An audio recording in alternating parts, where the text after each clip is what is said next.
Xiaoyang Tangchenning otalik mehridan hayratga tushdi. Olovli Budda tabletkasi tugash arafasida Ustaxonning ruhiy kuchi tugadi va davom eta olmadi. Xiaoyang xavf ostida yordam so'radi.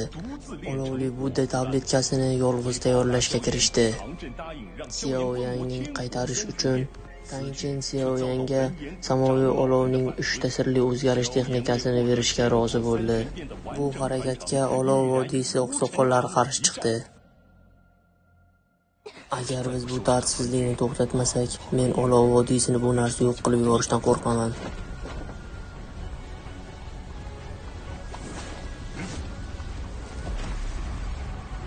Bor.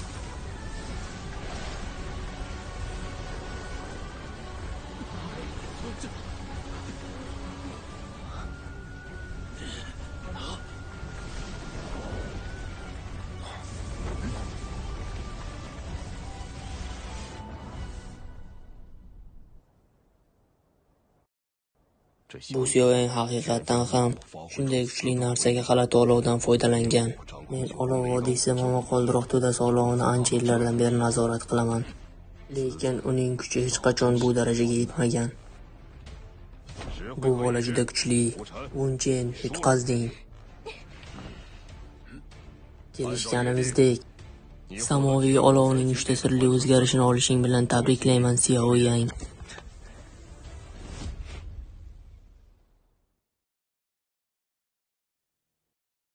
Ular Yanming bilan ittifoq tuzishi mumkin. Janobi hazratlarining taklifini mazhab ustasiga xabar beraman.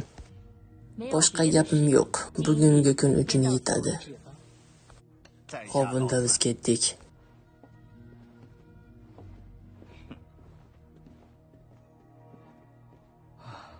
U mazhab odamlari bilan ko'rishish qiyin. Birodar, siz bunga chiday olasiz. Men buni to'g'ridan to'g'ri qildim. Shimingzong yuzaki taslim bo'lishga tayyor bo'lsa-da, lekin yomon niyatlari bor deb o'ylayman. Kelajakda yana ham ehtiyotkor bo'lishimiz kerak. Men ham siz kabi o'ylayapman. Boshqalardan ehtiyot bo'lish muhimdir. Men bir muddat orqaga chekinaman. Kelajakda ikkalangiz uchun ham qiyin ishlar bo'ladi. Qirolicha, tashvishlanmang. Katta aka, Xiaoyangning kecha kelgan xatida nima deyilgandi? Alohida xat va tabletga borga o'xshadi qirolicha Meduza uchun. U allaqachon xafa orasiga yo'l olganini aytdi. Tashvishlanmaylik. Va qirolichaga hamkorligimiz uchun bizdan minnatdor. Qirolicha Meduza ham.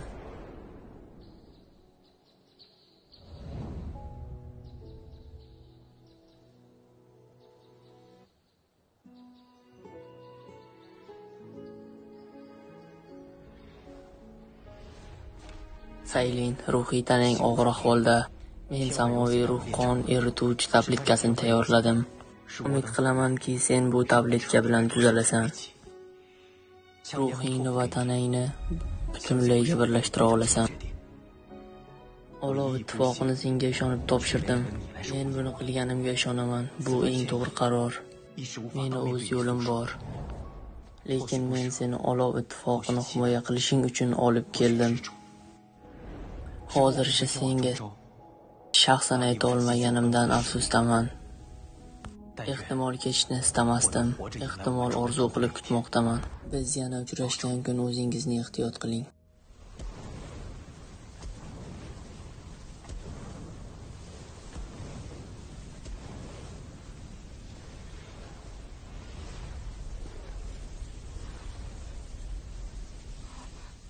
Men ruhiy qobiliyat billurcharining bunday kuchli yorug'lik chiqarishini birinchi marta ko'rishim. Garchi samoviy olovning 3 ta sirli o'zgarishi mening oilam sirli usuli bo'lsa ham. Ha, samoviy olov 3 ta sirning kelib chiqishini bilasanmi? Bu bizning olov vodiysi asoschisi tomonidan yaratilgan emasmi? O'sha paytda Doqiy qit'asidan atiga bir qadam uzoqda 5 ta kuchli odam bor edi. Bizning bobomiz Finyang mana shu eng kuchli 5 kishidan biridir. Qolgan 3 tasi Dou imperatori va katta va keng qamrovli ta'siriga ega bo'lgan. Danta va qadim guruh ularga tegishli edi va bu oxiri bo'lgan. Bu Xiao Huan Dou imperatorining avlodi. U Finyan ajdodi yaqin do'sti edi. Samoviy olov 3 ta sirli o'zgarishini ular kashf etgan. Ma'lumki, olov vodiymizning sirli texnikasi Do imperator tomonidan yaratilganmi? Xiaoyang shuningdek Xiao deb ataladi. Ehtimol bu katta Xiao avlodidanmi? Bu tasodif emas, to'g'rimi?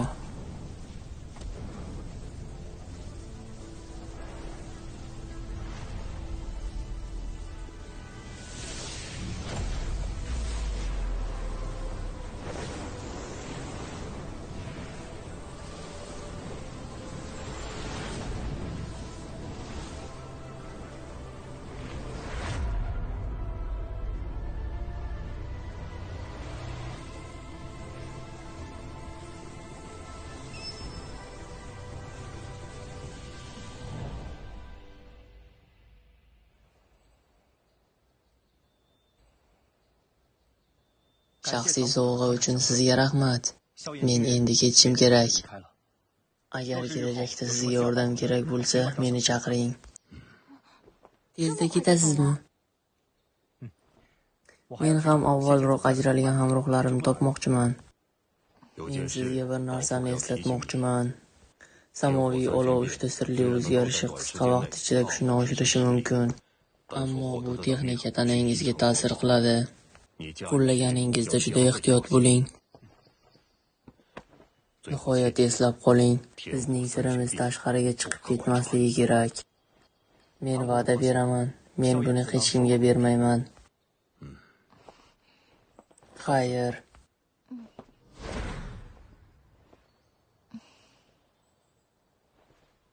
Kelajakda imkon bo'lsa u bilan yana uchrashamiz.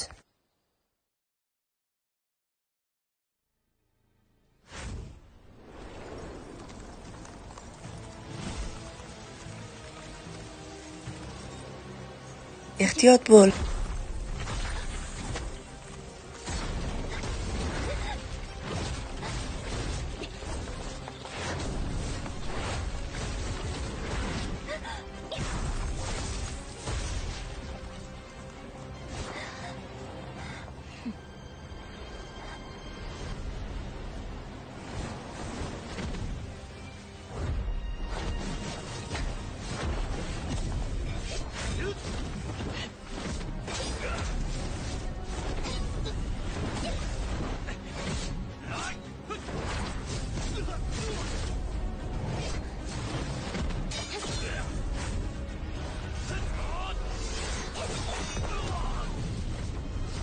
Muz vodiysidagi odamlar taslim bo'lmaydiganga o'xshaydi.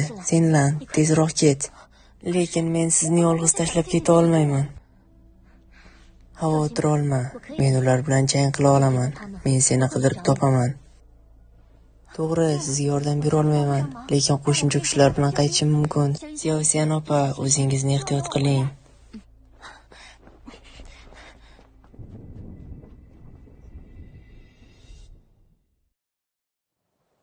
Yexinlan o'zi qanday ekan, buni bilasizmi? U Shanwei oilasi. Ey kichkina, bu Ye oilasi ekanligini bilmaysanmi? Qo'llaringni ol. Ye oilasi haqida nima deyish mumkin? Hozirgi ahvoli yaxshi emas. Danio ajdarholoni aralashdi. Ammo umuman olganda 5 ta oiladan bilan munosabatda bo'lish mumkin. Ye oilasidan oqsoqollar o'rindig'iga o'tirish mumkin odamlardan biri. Ammo agar siz Xiaoyang bo'lsangiz, biz bilan oila bo'lishingiz mumkin. Sizning iste'dodingiz bizning Lu oilasini osmonlarga ko'taradi. Yor, kulgili bo'lma. Yana shapaloq urishsa, uyat bo'ladi. Seni o'ldiraman. To'xta, yaramas. Yo'qing, kech bo'ldi. Men Danielga bormoqchiman. Sen uchun allaqachon kema tayyorlatib qo'yganman. Agar muammo bo'lsa, imperator oilasiga tezroq qaytib bor. Bu oilam kuchsiz bo'lsa ham men seni himoya qilaman. Rahmat. O'zingni asra. Bu yoqqa qayt.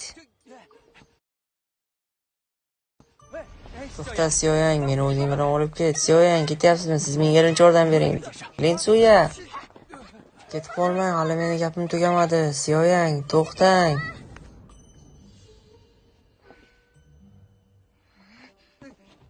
Siz meni ayblay olmaysiz. Tezda meni qo'yib yuboring. Aks holda o'ldirib qo'yasiz. Menga nimalar qilyapsiz? Tezda meni qo'yib yuboring. Hozir o'ldiraman.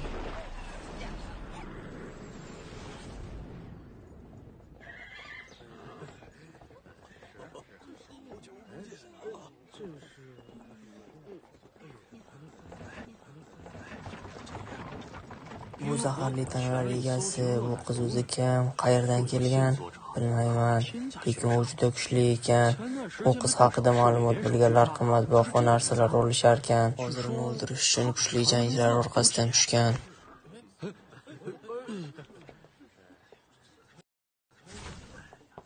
Qadimga tashkil etilgan Ye oilasi qayerda? To'g'riga yurasiz, Ye oilasi eng baland binoda.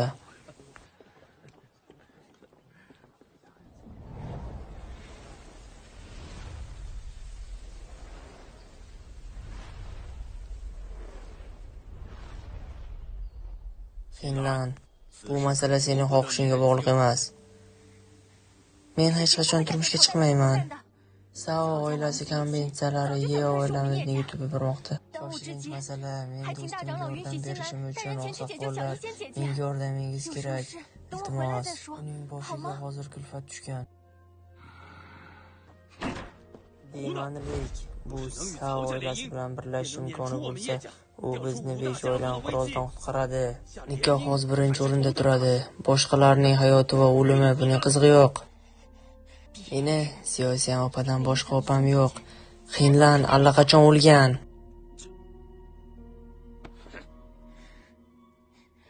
Oilam meni yaxshi ko'radi deb o'ylardim. Sizlardan buni kutmagandim. Men nikoh qurbonimanmi? Takabbur.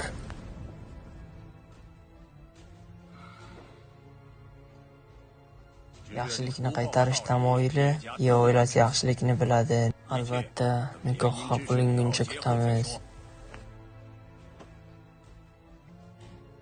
Men hech qachon Saudanga turmushga chiqmayman, buni o'zim aniqlayman. Haqiqatdan ham siz aytayotgan Sionan kollejdagi Dahoga tayanishni xohlaysizmi? Unga ham ko'p ishonmang. Ehtimol u sizning do'stingizni qutqaradi, ammo har qanday mushuk yoki it bizning Ye oilamiz muammosini hal qila olmaydi. Bugun siz hech qayerga keta olmaysiz. Mushuklar va itlar ham Ye oilangizga yordam berishga majbur emas. Sioyan aka, buyuk oqsoqol.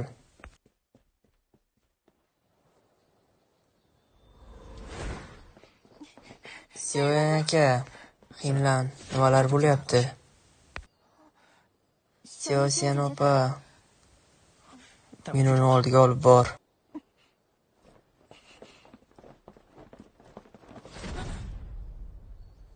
Sen kimsanki meni Ye oilamga kirishga jur'at etding?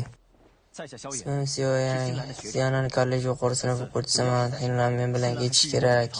Sen bilan turmushga chiqish kerak. Uni olib ketishingga men qanday ruxsat berishim mumkin? Men turmushga chiqishni istamayman. Senlan men bilan o'qiydi. Agar u turmush chiqishni xohlamasa, hatto Ye oilasi ham uni majburlay olmaydi. Do'xon bu ishlarga menga yordam berish uchun Ye oilamga keldi. Bugun men ustozing nomidan senga dars berib qo'yaman.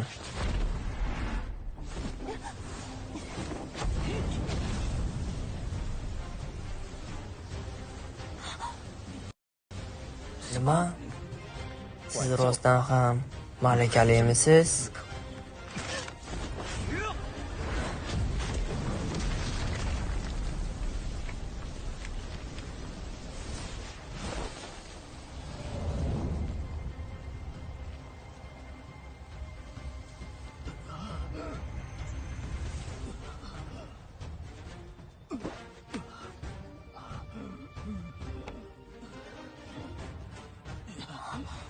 To'rtinchi oqsoqol 90 darajasida.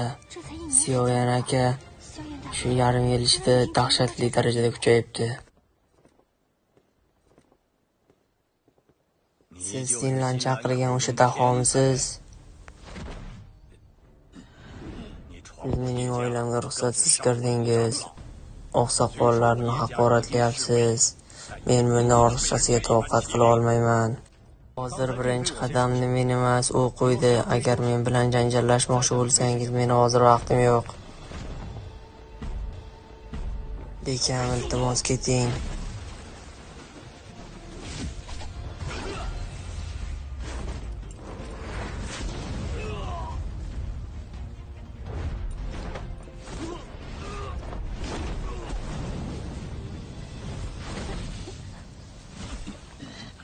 Qo'g'irchoq.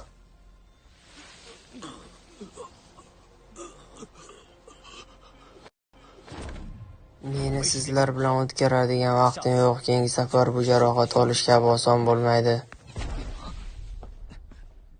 Buyuk oqsoqol, ularni qo'yib yuboring. Balki bu Ye oilamiz kelajagiga ham yordam berar.